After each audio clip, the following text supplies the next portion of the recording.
Hey everybody, what we're going to try to do today is take this old knife that we found. It was in one of Melissa's jewelry boxes. It's fairly old and I've never seen it before. I don't know where it came from, but it's an old canoe style K-bar. That's the only thing I know about it. You may be able to see there's some cracks in this yellow handle, and this is a cool yellow handle, but I had a friend of mine give me an idea. I'm going to take some wood and I'm going to take this yellow cracked handle off. I'm going to clean the whole thing up, make it shiny, just like Moana. It's pretty cool. I don't know what to do, I don't know how to do it, but we're going to do it.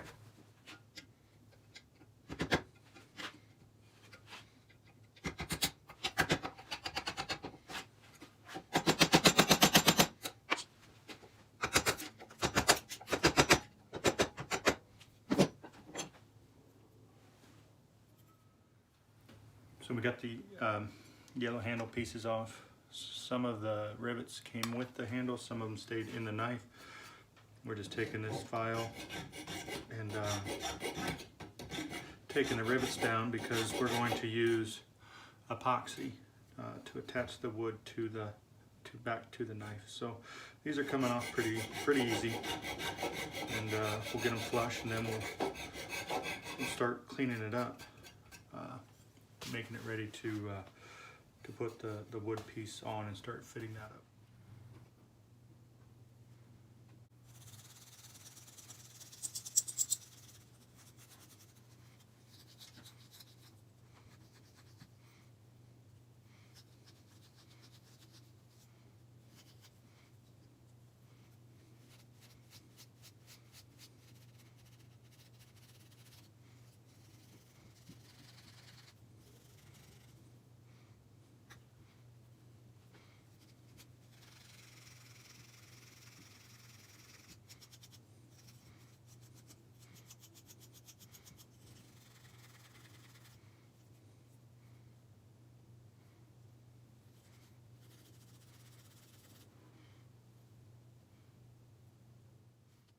Okay, so we've got it cleaned up, probably about 90% cleaned up.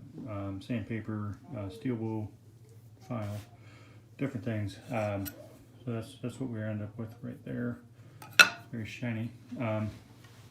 What we've got here are some blanks from the house over the years, pulling stuff out of the walls to do remodeling projects and things.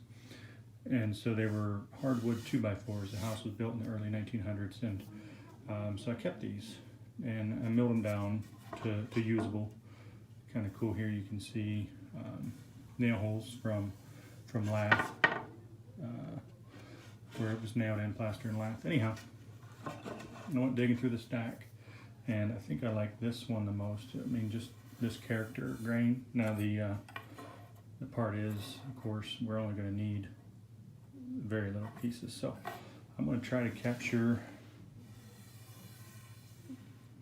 this somewhere in the handle. Again, very small pieces needed for the handle, but we'll figure out how to get those cut off safely, and then next step would be to fix the wood pieces to the knife body, and we'll use epoxy to do that. So I put a little water on this grain. I think this is maple. I'll either try to capture this squiggle or capture here where the grain is very tight. So this piece is flat sewn. Doesn't matter for a piece the size of this knife, but I'd like to maybe capture this squiggle grain here. This is a cool look. Again, it's going to be a very small piece, so might be able to capture that for both sides. That'd be cool. So just a little bit of water on the grain to kind of enhance the look, and then let you see what I'm looking at. So here we've come back to the knife, and epoxy's had enough time to set, and what we'll do now is we'll take it over to the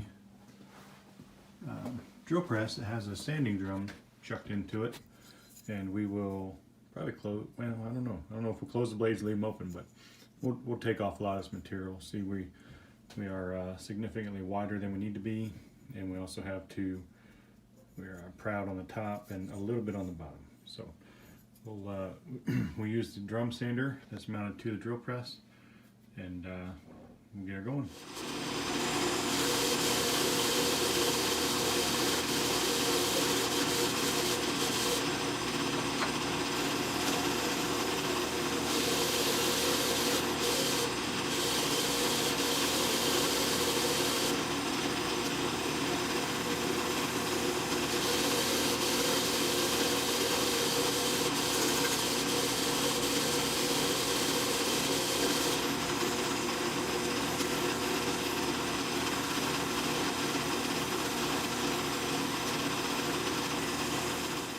Wow, I am really happy with how that turned out.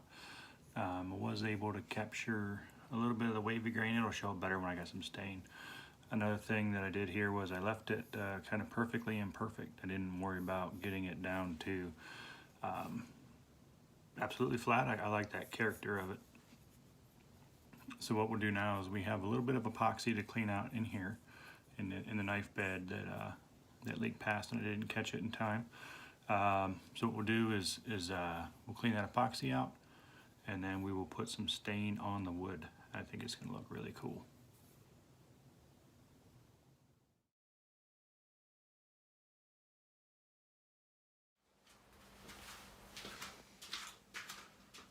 Okay, so we have the knife is all stained.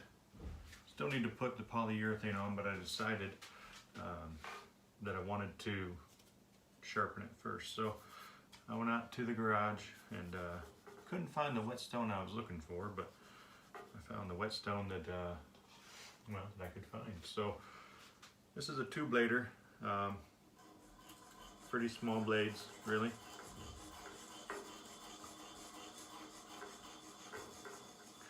We're just going to work on keeping the angle the same. That's what my left index finger is helping me do right now. So it's not really doing anything besides registering that angle.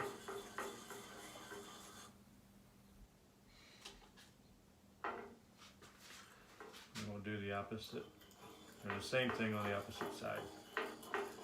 So now my right index finger is being my index. Get it?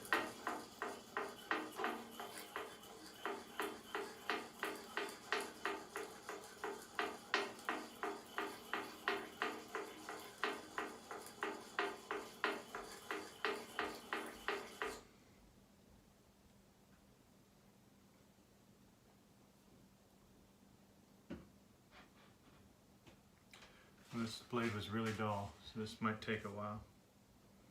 I won't make you watch the whole thing.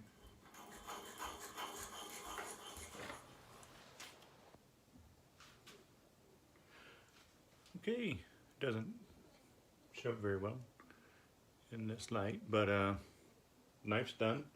Got the polyurethane on it and put the edge on it so it's sharp again. So we'll do the kind of obligatory YouTube paper shredding and see if it works. So I don't know. This is how I judge it. I'm only using the force of the knife to cut through. So you see some folks would do that, but I've never been able to get a knife to just cut through like that. But I have gotten it to come down through the edge.